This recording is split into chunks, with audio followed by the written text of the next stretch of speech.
virtual memory management. The literal meaning of virtual is that the memory doesn't exist. It is virtual, or you can say it is conceptual. What is virtual memory management? We have a limited memory. The CPU can access the cache or the memory, and there are other memories also, backing store, we have hard drives. How to manage the memory so that the user process can be bought in completely or can be run completely. So this virtual memory is simply a technique that allows the execution of processes that are not completely in memory. Previously, we wanted the process, or you can say a program, to come inside the memory completely so that it can be worked upon by CPU. But virtual memory is that technique. We'll see about this technique. Without even bringing the whole process, we are able to execute this process. So the objective is to describe the benefits of virtual memory system. We'll see the demand paging, the page replacement algorithm, how the page frames are allocated, and the principle of working set model. Most of the time, the entire program is not needed. Say if you have a program like this.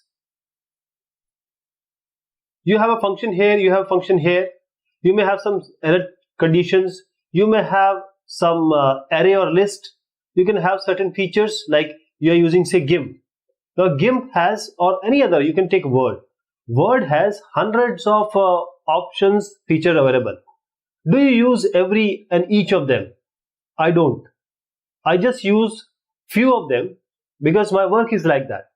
So in certain situation, in many cases, entire program is not needed. There are some unusual error conditions that are almost never executed. As I just said, the arrays and lists, they are often allocated more memory than needed, and there are certain options and features of a program that you will use rarely.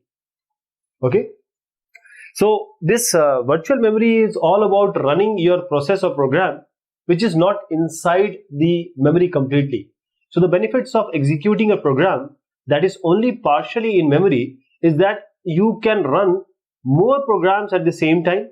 Okay, now as a programmer, you will be able to or you can perceive a very large virtual address space, right? So you'll see a very large memory, though you have a small memory. And since you have a very large virtual address space, there will be less input output, that is swapping of program from and into the memory will be less, and user program would run faster as a consequence.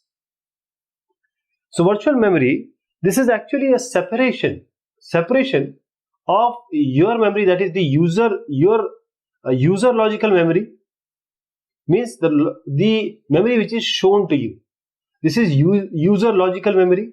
As I said, it is logical, it is virtual. And this is your physical memory. This is actual, you can touch it. This is what memory you have in your computer system. So only part of the program which needs to be in memory for execution. You don't need complete program to be in memory. Okay, so the logical address space will be quite high than the physical address space. This physical address space and this is your logical address space will be quite high. We'll see how this will be.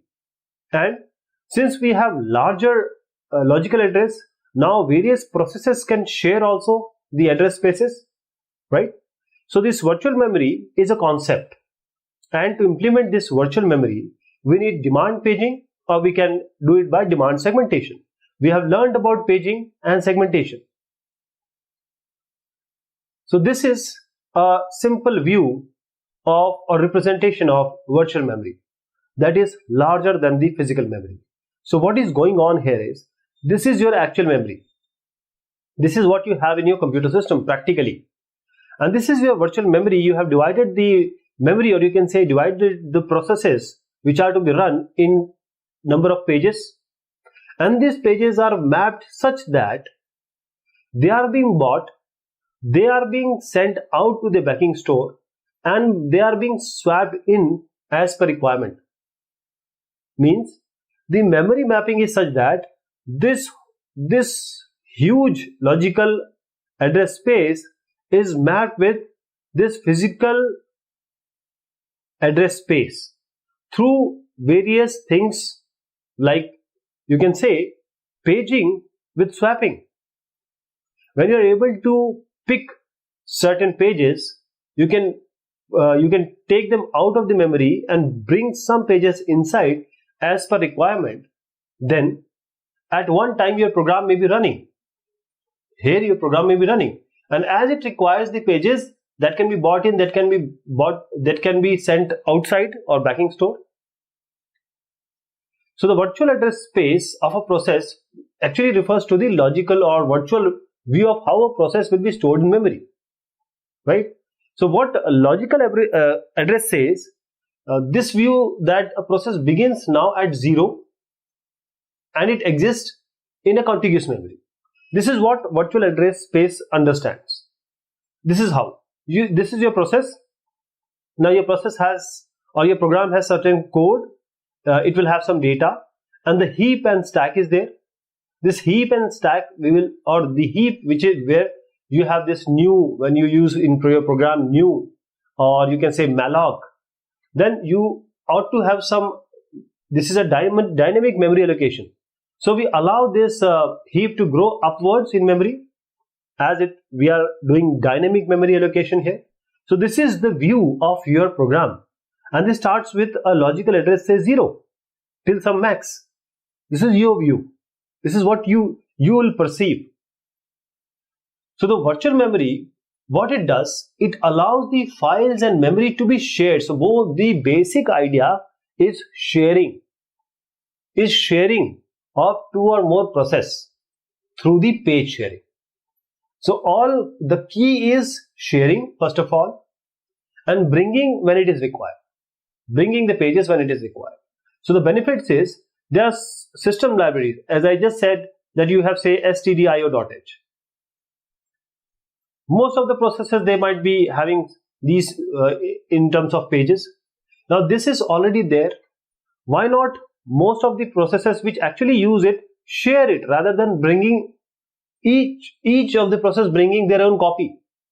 So the system libraries can be shared among several processes through mapping of this shared object into virtual address space, right? So this virtual memory has a key that it will enable the process to share memory. When you have a shared part, and it can be shared by various processes. Now you only require one instance of this system library. You don't require multiple, so it reduces the space. So this virtual memory can allow pages to be shared during process creation also, like you are creating a new using a fork system call, and this also speeds up the process creation at the same time. So this is the key idea, that you have a process P1, you have a process P2. Now you have the shared library, you have a shared library. Make the page of this shared library in terms of pages, and these pages can be shared by this process. I am saying you can have a P3 process who is using this shared library, and this P3 can also share this one. A P4 can also share this one. I hope you got the idea.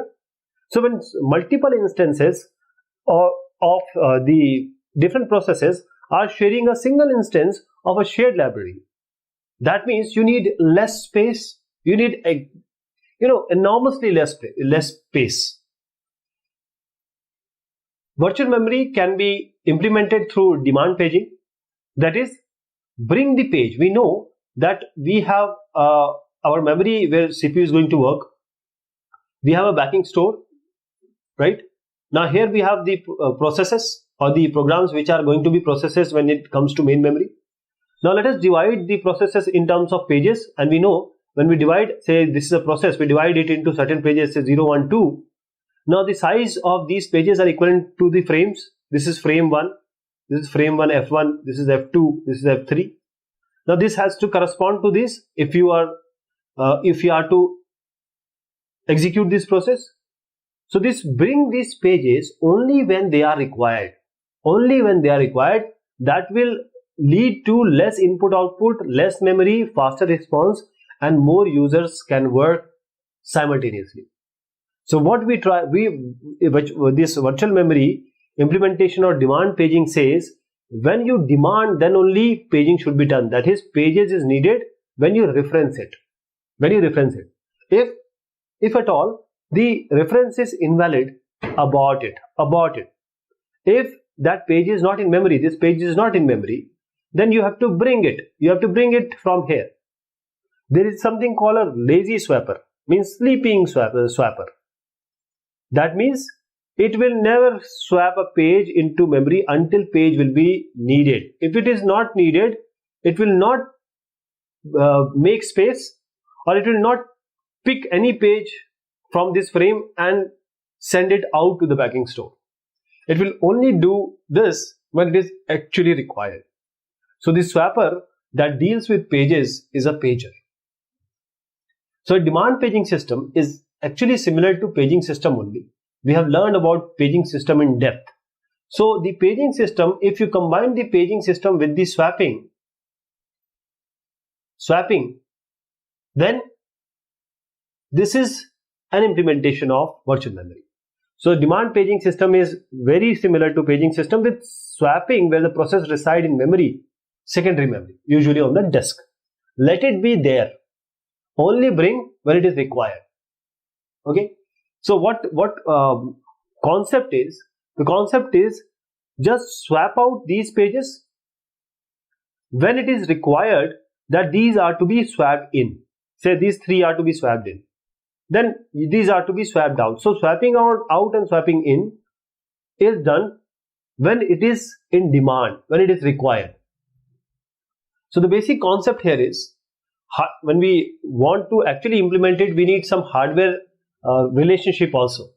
So hardware support to distinguish pages in memory and pages on disk, because we can have memory in the pages in memory, and we can have pages in this disk also. How to know?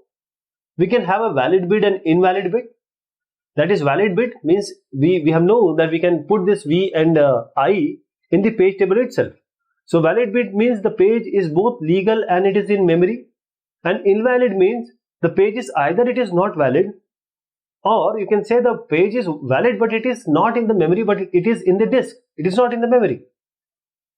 So this is the representation that this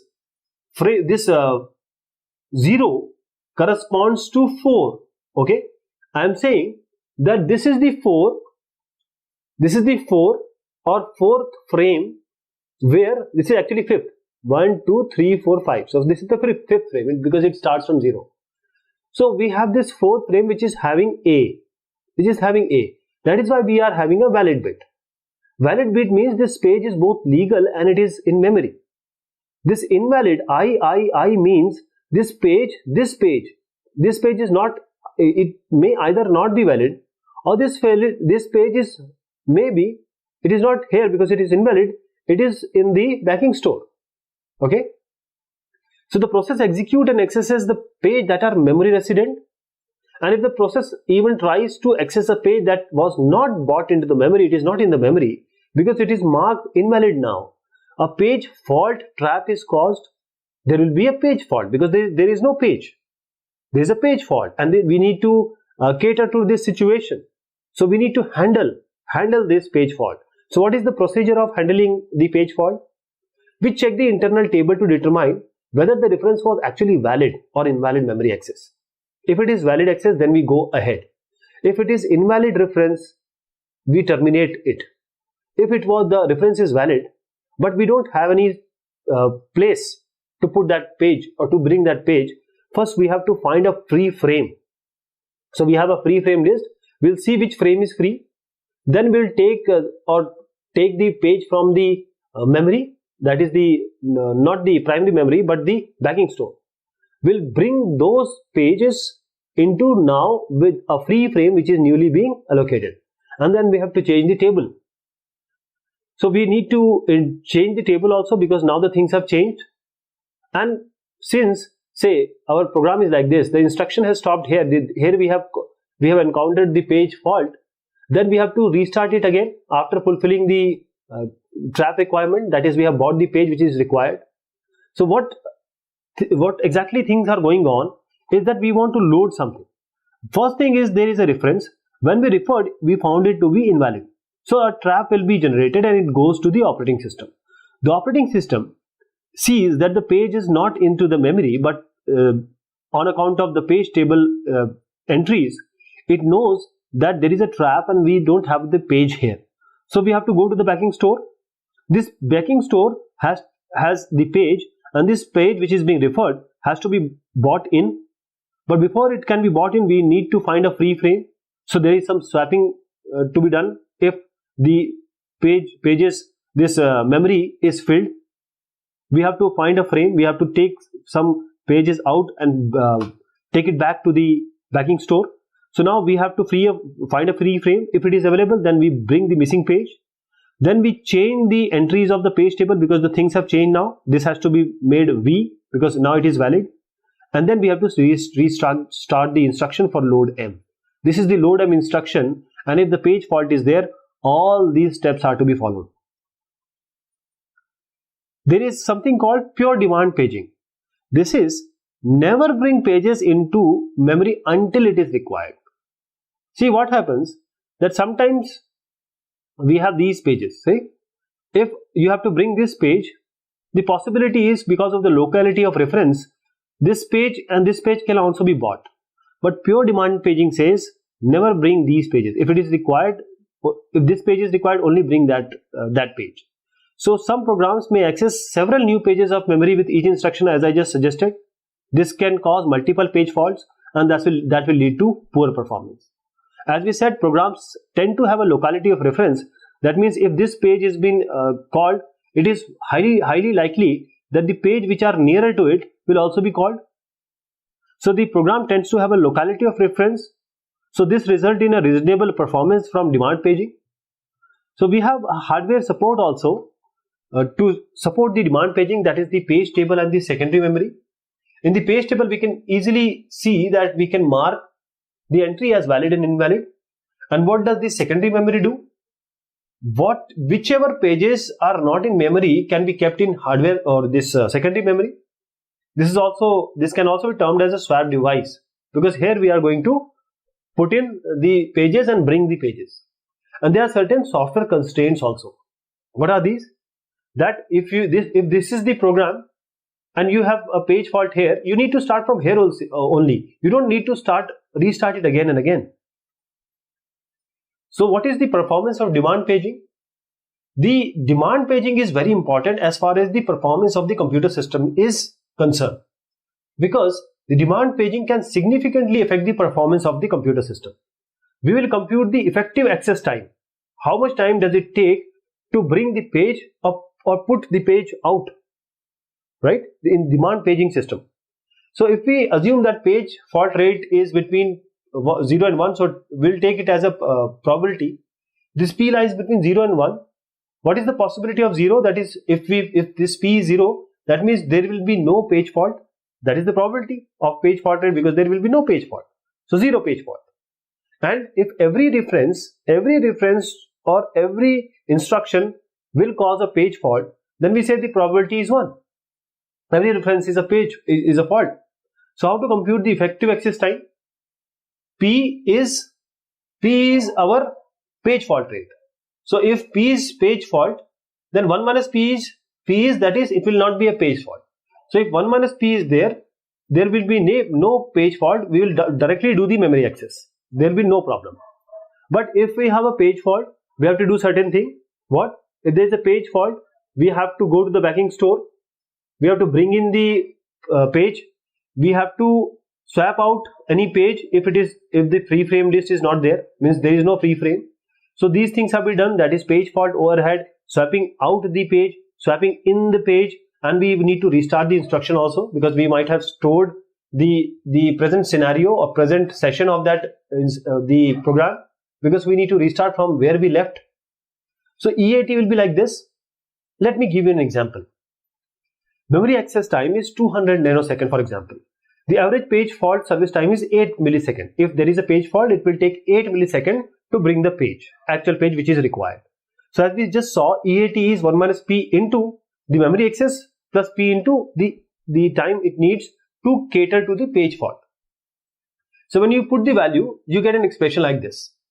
So just see that P, because it lies between 0 and 1, this means no page fault, this means every reference has a page fault. And we say that 1 access out of 1000, that is 1 access out of 1000, this is the probability, 0.001. This is the probability, that is this 1 access out of 1000, 1 access out of 1000 causes a page fault. Then the effective access time, if you put this value 0.001 here, you get 8.2 microsecond. This seems to be very small, but when we are dealing with hundreds of pages, hundreds of process, then there will be a slowdown. In fact, the slowdown factor in this case is of the order of 40. Page replacement. If we want to increase our degree of programming, we are over allocating memory. Means while a process is executing, a page fault may occur. Now what hardware does? The hardware traps says operating system that I don't have a page. Please get the page for me. So we will check the internal tables to see whether the page fault is actually a genuine one or it is some false alarm. The operating system now determine where because in the disk the page can be anywhere. So where the page is, and it finds a free frame now in the main memory from free frame list. So the possibility is the operating system can just terminate the process. I don't want to do this process, just terminate it. It's not a good idea. It can do one thing. It can swap out all the processes, just clean it. Okay. Then if it cleans it, there will be a reduction in multi-programming because other process pages are also there. And third thing is you can have a page replacement. So the page replacement is a very important concept here. See why we need for page replacement. See, first of all, we have this program counter here. We want to load something. We had this 3, 4, 5. This is valid and this is the invalid one. In this case, this is logical memory, say this is of user 1, this is of user 2. Here we have 6 to 7 as the valid, this is the invalid, right? So whenever this load M is there, we want to load M. So we ought to, because this is the invalid entry, this is the invalid entry. So this, whenever a reference is made to this invalid or this invalid, it has to be brought in, this has to be brought in. So we have to find a place. So we need some page replacement because we have certain things to be done. We need that page to be inside your memory. Okay. So this B has to be bought here. We need it here. Right. So one more thing. If you change something here in the page, then this page, and we have a page here also. Say if I have a page, say P1, and this is a page P1. I change something here because it will be changed by, we know the things are changing. CPU will work on it and these pages will change. Now this page P1 and this page P1, they both are similar, but still this has changed, this has not changed. So we have to copy it again. We have to have a consistency. These two pages are to be similar. So we can have we have a dirty bit. We can have a modify or dirty bit, right? In order to reduce overhead of page transfers only, whenever you change P1, then only you transfer it to the backing store. Otherwise you don't change it. You don't transfer it. So the page replacement, this complete separation between your logical memory and physical memory, that is a large virtual memory, can be provided on a small physical memory. So the basic page replacement is entirely what I just said. What was it? If there is no free frame, we find one that is not being used. Just try to find out which is not being used. So the page replacement has very simple step. We find the location of the desired page on the disk. This is a disk. We go to that page which we desire. This is a page. In the main memory, we find a free frame. If there is a free frame, it is good. Otherwise, we have to choose a frame which is called the victim frame. We have to take it out. Means in this frame we have a page. We have to take this out and set it back or send it back. So we select this victim page with the page replacement algorithm. We write this victim page onto the disk and change the page and frame table. This entries has to be changed accordingly. Now we read the desired page into the newly free frame and now again change the page and frame table. And we restart the user process from where it left. This figure exactly shows that First of all, this is the victim page. We need to swap out the victim page here. Now we have to bring in the page which is actually required. We want to bring it. So this was invalid. When we wanted some page, it was invalid. And then this has to be changed to valid. Once it is being brought in, this becomes valid. F becomes valid. See, this F becomes valid now. So now we have to reset the page table for new page. So this is swapping out and bringing in wherever it is required. So this is the frame and this is the invalid valid, and this I and V decides which has to be brought in and brought out. So if no free frames are there, two page transfer, that is there are two accesses, one out and one in are required. One you have to take, one page you have to send back, one page you have to bring in. So this doubles the page fault service time, and this will increase the EAT, effective access time, accordingly. So the page fault is the criteria. How many times you have a page fault, the number of time page fault is higher, that means you have a poor performance. So we can reduce this overhead by using the modify or dirty bit. That is, when a page is modified, its modify bit is set. That is, we will set the modify bit because we have a page here. Now this is replaced. We will send it to the backing store only when it is changed.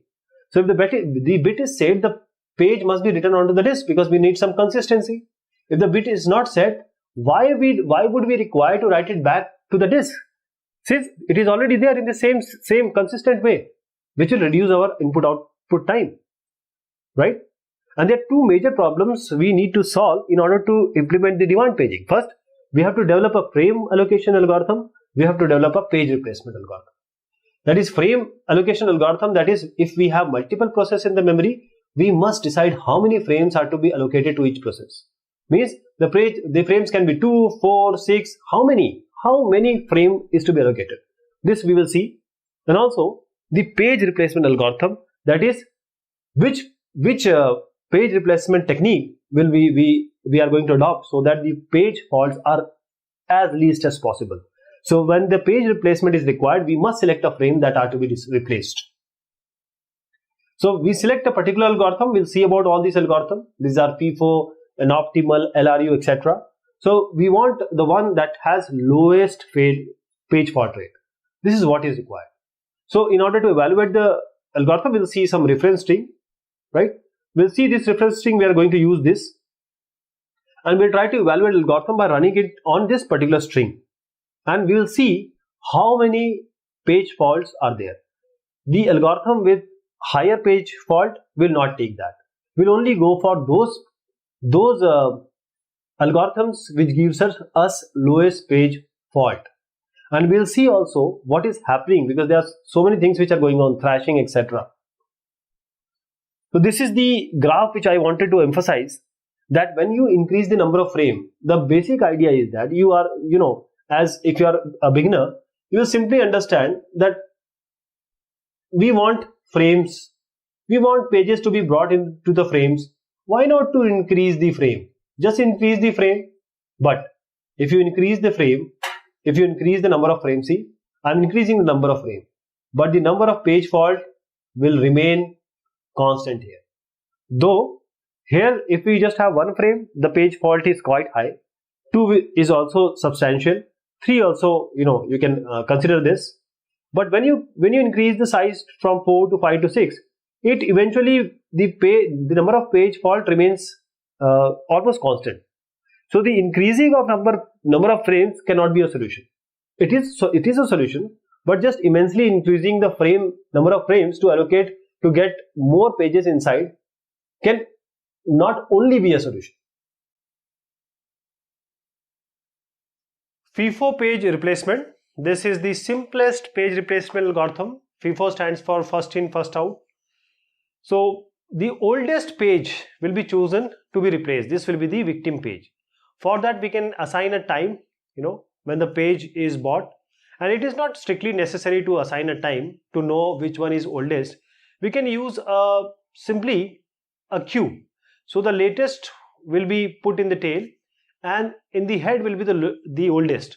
So we will delete, or you can say we will use it as a victim frame and we'll put or take this page out from this queue and then we'll place it in the backing store.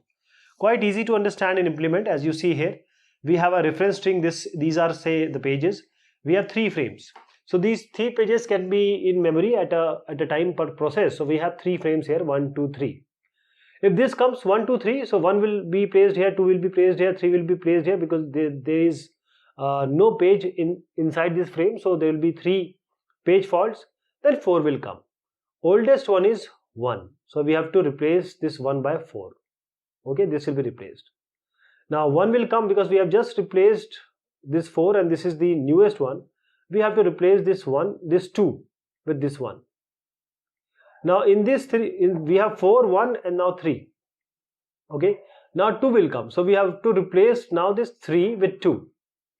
Then 5 has come. And in this 4, 1, 2, the oldest is now 4. So we replace now this 4. Right? 4 with 5. So 5 will come here. Now 1 will come again. And 1 will come. Again we can see that what will happen. We have to replace which one?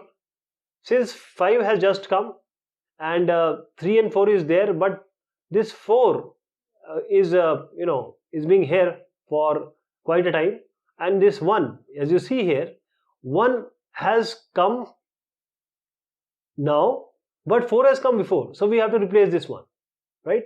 So in this way we can replace all these strings. So in all there will be 9 page fault, but there is also a possibility we can increase the frame number. If we increase the frame number and we perform the same activity, that is first in first out, then we see the page, because of increasing the frames, the page fault will increase. I'll show you with a proper example. If this is a string, see, 7 will come, 7 will go here, 0 will come, 0 will go here, 1 will come, 1 will go here. So 3 page faults. All these blue bars show the page fault. Now 2 has come, which has to be replaced. This 7 has to be replaced. This is the oldest one. 2 will come here. 0 already there, so there will be no page fault. 3. Now 3 has to replace which one? Because 0 is now the oldest, 3 will replace this 0. Now 0 has come. 1 is the oldest now, so 0 will replace this 1. Then 4 has come, which has to be replaced. 2 is the oldest, so 2 will be replaced by this 4. Again, now 2 has come. 2 will be replacing this 3 because this is now the oldest. 3 will come. 3 has come, but 0 is now the oldest, so 3 will go here.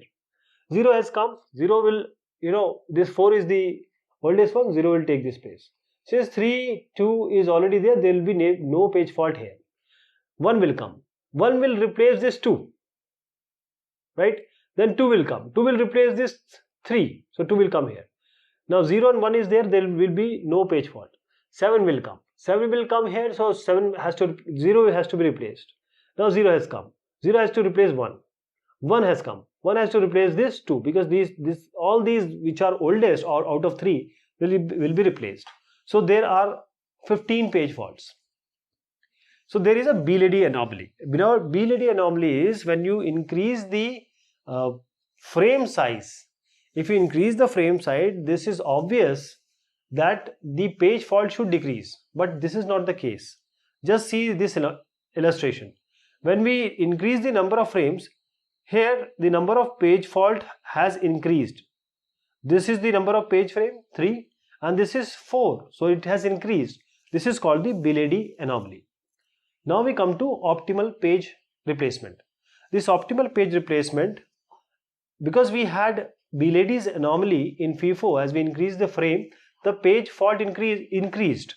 So the optimal page replacement, it guarantees the lowest possible page fault rate if we have a fixed number of frames. And this algorithm exists and it is either optimal, OPT, or minimal, right? But there is a difficulty. This algorithm says we need to have a future knowledge. How to have a future knowledge? Because this is very difficult to implement, because future knowledge of the reference string or the pages is very difficult and mainly used in these comparative studies. The algorithm says replace the page that will not be used for the longest time. So you will see when we see an example, there are so many criterias, criteria can be combined to find the victim page or victim frame, right? So this is quite difficult, but still we'll try. This is a frame. See, there are 4 frames in all, and this string has come. So we tried to replace, and there are 6 page fault. So how to know which to replace? This is the question here. There are so many, as I just said, this is used to measure how well your algorithm performs, because this is optimal. Why it is difficult? Why it is difficult to implement? Because of future knowledge. Which knowledge you will use to replace? So the optimal page replacement, let us take an example, just combining some criteria so that we understand the future knowledge. See, I'm just giving you an example. 7 has come, 0 has come, 1 has come. So there will be page fault, no problem with that. Now 2, as we said, 7 is there for a long time, let us replace 2. 0 is already there, now 3. Because 0 is just referenced, don't replace it. Put it 3, replace 1. Now 0 has come, 0 is already there, now 4 has come, now replace the 0. Put 4 here. 2 and 3 is already there, there will be no page replacement, or there will be no problem. But 0 has come, so now replace this 4. Because 2 and 3 has just been referenced, so we will not replace this 2 and 3, we will replace this 4 with 0. Now again this 3 has come, 2 has come, now 1 has come, so 1 has to find its place. So 3 was referenced earlier, that is why we replace this 1 with the 3. Then 0, 1 already there, now 7. 7, as we just saw, that this 0 and 1 has just been referenced. 2 was not been referenced, it was earlier. So we replace this 2 by 7. This is how we can use some future knowledge to implement the optimal page replacement. But here we have very good result, that we have just 9 page fault. If you do with the FIFO algorithm, you will get 15 page faults. We have LRU, least recently used page replacement. This is just an approximation of optimal page replacement algorithm, because optimal page replacement algorithm is quite difficult to implement because of the future knowledge, how to anticipate what is going to happen in future. So we use the recent past as an approximation of the new future. We just replace that page that has not been used for the longest period of time. Just take optimal page replacement and think backward. What we'll do here is, if this is a reference string, see, 1 will come here, 2 will come here, 3 will come here, and 4 will come here. There will be 4 page fault because initially the frame will be free. Now see, now the 1 will come, so there will be no problem. 1 is already there, 2 is already there. Now 5 has come. What this 5 will do, this will replace 3, because 3 was not being referenced. 3 was not being referenced for quite a long time. So now this 5 will replace this 3. Now 1, 2 has come, 1 and 2 are already there. Then 3 will come. So 3 will replace, this 4 will replace, or 3 is going to replace 4, because 4 again was being replaced or was being referenced quite earlier, before 1, 2 and 5. So we are not able to, or will not replace 1 to 5, will replace this 4 with 3. Now again this 3 has taken place, now 4 will come. Again we see 5 was 1, 2, 3 was referenced just now, 5 was referenced earlier, so we'll replace 4 with 5. Now again 5 has come, because 1 was referenced earlier, it was not recently used, so we'll replace now 5. This is how it is done. We'll take one more example. This is 7. 7 will come, 0 will come, 1 will come. Now which is the oldest? This 7, not being referenced just now. So we replace this 2. Now this 0 has come, it is just being referenced, now 3 will come. So we have to replace, 0 has just been referenced and 2 has come early, just now, before 0. But this 1 was earlier than 2 and 0. So 3 will replace 1. This will be replaced. 0 is already there, 4 will come. 4 will replace what? 2, because it was earlier. It was least recently used. 4 will replace this. 2 is already, then 2 will come. 2 will replace 3 this. Okay, because 3 was quite earlier. Then next, if 3 comes after 2, we have to replace this 0. This 3 will replace. Then 0 will come, we will replace this 4. Now 3 and 2 is already there. Now 1 has come. 1 has to replace, 1 will be replaced by 0, because 0 was quite earlier than 3 and 2. So this is the case. Now 2 has come. Since 2 is already there, will not replace. Now 0 has come. We have to replace 3. It was quite earlier. 3 will be replaced. 0 will come here. Now 1 is already there. Now 7 has to be seen where we have to put. 2 was earlier than 0 and 1, least recently used. So we will replace this 2 with 7. How many page fault? 12 page faults here. 1, 2, 3, 4, 5, 6, 7, 8, 9, 10, 11, 12. Number of bars you can count. So there are two ways to determine the order of frame, defined by the time of last use. Because in least recently used, how we know that which one is least recently used? We can use a counter, we can use stack. So in counter, each page table entry has a time of use field, right? In page table only we'll put the time, and the CPU gets a logical clock or counter so that we may be knowing which is least recently used. So whenever a page is referenced, the content of this clock or this clock register are copied to the time of use field in this table and in the page entry table for that page.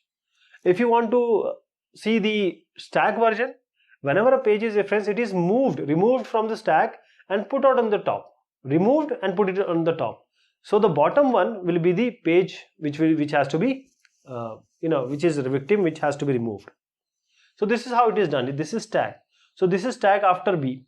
We can use this. So whenever this is referenced, say 4 is referenced, then 7, then 0, then 7 has again come. When 7 has come, we have to take it, means you have to swap it out, or you can say in terms of stack, we do push and pop. So we will pop out and put it on this 7. This is recently used. This is how it is done. So neither this optimal replacement nor this LRU replacement suffers the Bill-Eddy anomaly. This LRU approximation page replacement, you can have a reference bit also for LRU. We can just associate a bit with each page. Initially make it 0. Whenever the page is referenced, the bit, this 0 we will change it to 1 by the hardware, and replace the 1 with 0 if at all it exists. We do not know the order.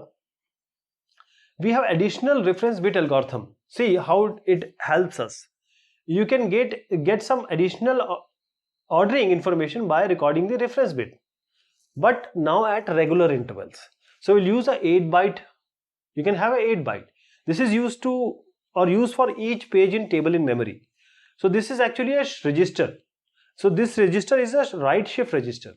Say for this regular interval, let us take 100 millisecond.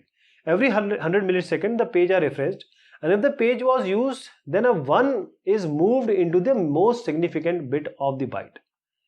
This is the most significant bit. See, this 0000 8 times means the page has not been used in last 8 times unit. That is 8 into 100. 8 into 100, that is 800 millisecond. How about 111111 8 times? This page has been used every time in the last 8 time units. How about this? See, this one's just being used. This was not being used. So this is more recent than this. So this can be treated as say unsigned integer, and the page with the lowest value in the LRU of this bit unit can be used. If both of these are equal, then we use the first come first serve. We have one more thing which is called as the second chance algorithm.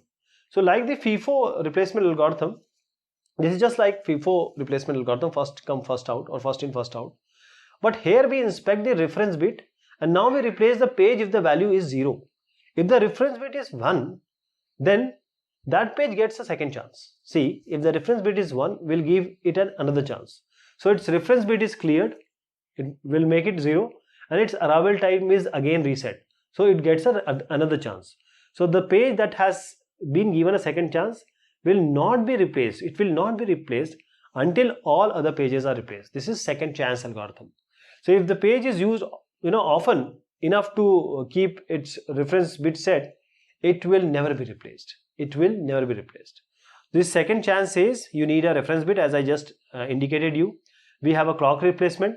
If the page to be replaced has reference bit 1, then we set the reference bit to 0. We leave the page in the memory and we replace the next page which is in the clock order subject to the same rules. This is a second chance, and this simply shows that we give a chance if it is 1, reset the values, and we just give it another chance so that let other complete, and then this should work. We have enhanced second chance algorithm. Here what we can do, we can consider both the reference bit and modify bit as an ordered pair. Ordered pair means this 0 0, this simply means this is neither recently used nor modified. This one is the best to replace. The 0 and 1 means that it is not recently used but it is modified, not quite good as to this one. And 1 0 means this is recently used, one is recently used but it is clean and that will be used again probably. 1 1 means it is recently used and it is being modified, so this probably this will be used again and this will need to be returned to the disk before we can replace it. We also have counting based page replacement. We keep a track of counter of number of reference to each page. We can have LFU and MFU. LFU says least frequently used, MFU says most frequently used. So this LFU page replacement algorithm, the page with the smallest count will be replaced. In the MFU most frequently used, the page with the smallest count was probably just being bought and it was not being used. We also have page buffering algorithm. See, if the page is read into a free frame from the pool before a victim frame is written out, the page is to read into free frame before we can get a victim frame. So the process can restart as soon as possible without waiting. So the buffering is just because to decrease or to avoid this waiting time. So without waiting for the victim page to be written out. Okay. So whenever the page device is idle, not doing any work, so the modified page is selected and returned to the disk, increasing the probability that the page will be clean when selected for actual replacement.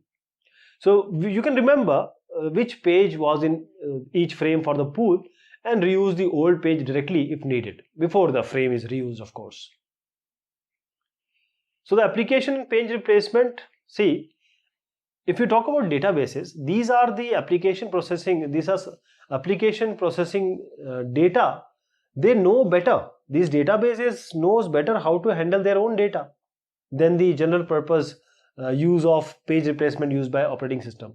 Sometimes it is better that let database handle it.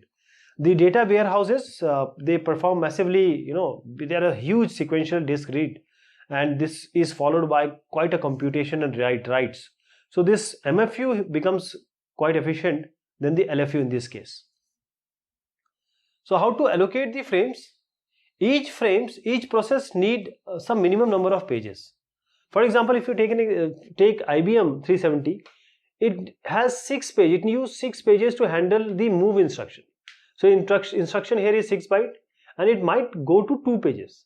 So 2 pages to be handled from and to, right? So there are major allocation scheme like the fixed allocation, priority allocation, and the minimum number of frames. See, the instruction set architecture, it defines the minimum number of frames that can be allocated. Because we need to know how many frames has to be allocated. The maximum number is defined by the amount of available memory. The algorithm for allocation can be equal allocation or proportional allocation.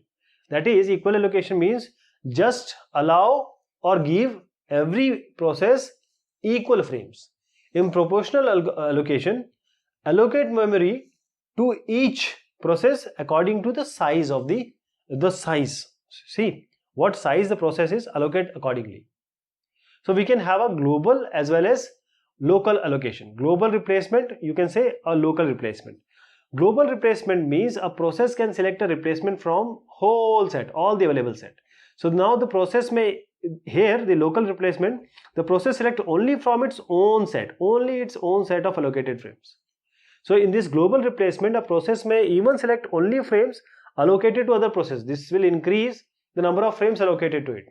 But the problem here is the process can't control its own page fault rate. This global replacement is quite a common method since the throughput is quite high. And in this local replacement, the number of frames allocated to a process, it does not change because it is local, it is already been assigned.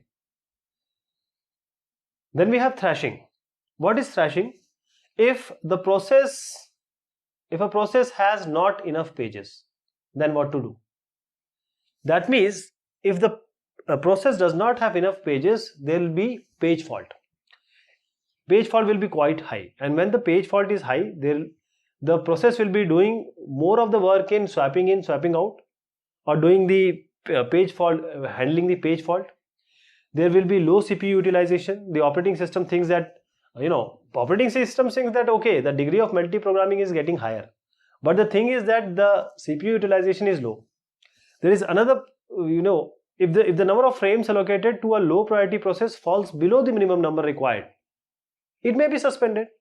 So let me tell you thrashing again. A process of thrashing, or you say a process is thrashed if it is spending more time paging than actual executing. See, the system will see that all pages are in use. It will see a lot of multi-programming is going on.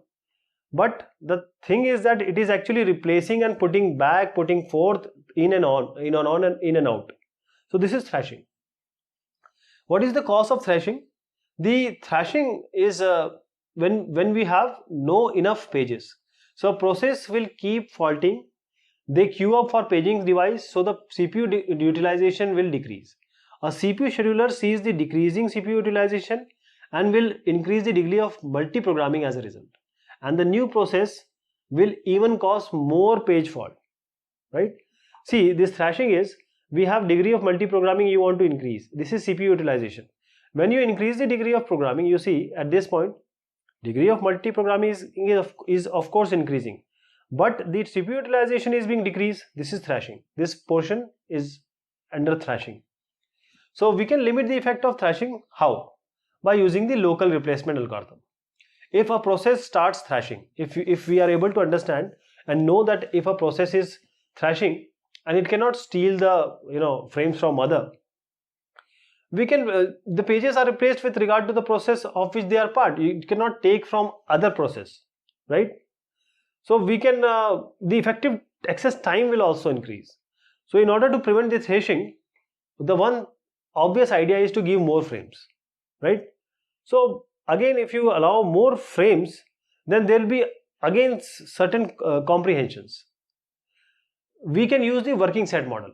What this working set model shows is, as we just saw, the page which is being used or which is just now used, it will be used again, and the pages which are nearby will always be used, will also be used. This is an idea of locality. So working set model, this is based on assumption of locality. I'll show you how. This is what is done. See, this page from here to here, we take a delta, a time. So all these from 2 to 1, if this is delta, for this delta time, all these pages are kept in this working set model. From here to here, see, we have kept 3 and 4 because only 3 and 4 are referenced. These are kept in this working set model. So what I'm trying to suggest here is, this is based on the assumption of locality, as you just saw. So we have a parameter delta, which is actually the time, which defines the working set windows. So working set will have what? It will contain the set of pages which are most recently used in that delta time. So if the page is in use, it will be in working set. Otherwise, after delta time, we will drop it from the working set. It will not remain in working set. So the accuracy of working set depends totally on the delta you have chosen. If delta is too small, it will not encompass the locality properly. If delta is too large, there will be some overlapping between different localities, right? So this working set strategy, it prevents thrashing. It will prevent thrashing properly while keeping the degree of multi-programming as high as possible. So this is one of the solutions to avoid the thrashing. So I'll show you how it is done. First of all, say we have a delta which is the working set window. This is the fixed number of page references. Say we have 10,000 instruction. So this WS, the working set of process PI, this is the total number of page which is being referenced at this time, from here to here, from here to here. So these are the working set. These are set actually. So if delta, as we said, too small, no locality, large, we have some say we have some overlapping. So what we will do here is, we take D, which is the sum of all these working set, all this sum of the working set, and this is the total demand frames. If this demand frames is greater than M, which is required, this is what is required, and it is greater than a page requires more frames and it is not getting it, so there will be thrashing. So what is the best criteria? The policy is, if a process it has something like this. If the working set summation is greater than what is being assigned, we just suspend that process. We have page fault frequency. That is, this is quite a direct approach than the working set model we have just seen. In order to prevent thrashing, we control the page fault rate. When it is too high, we know the process needs more frame. So when it is too low, we know the process has too many frames. We know. If it is thrashing, that means it has less frames. If it is not thrashing, that means it has too many frames. So now what we do here is we assign an upper and lower bound for the desired page fault rate. So we allocate and remove frames accordingly. I'll show you how. This is the page fault rate, this is the upper bound, this is the lower bound. These are the number of frames. From here to here, if it goes up above this upper bound, we increase the number of pages. If it goes below this line or this lower bound, we decrease the number of page. Or what we will do here is, if the page fault rate increases and we have no frames which are available, then we will select a page, we'll suspend it, and whatever frame it has, we will redistribute it to others. This is what we'll do. So this is all about this very important memory management virtual memory concept. Thank you so much. Take care of yourself.